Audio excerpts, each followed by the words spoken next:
بسم الله الرحمن الرحيم.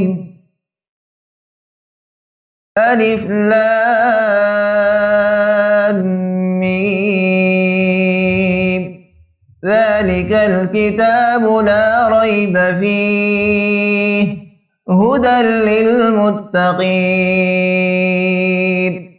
الذين يؤمنون بالغيب ويقيمون الصلاة ومما رزقناهم ينفقون والذين يؤمنون بما أنزل إليك وما أنزل من قبلك وبالآخرة هم يوقنون. صدق الله العظيم.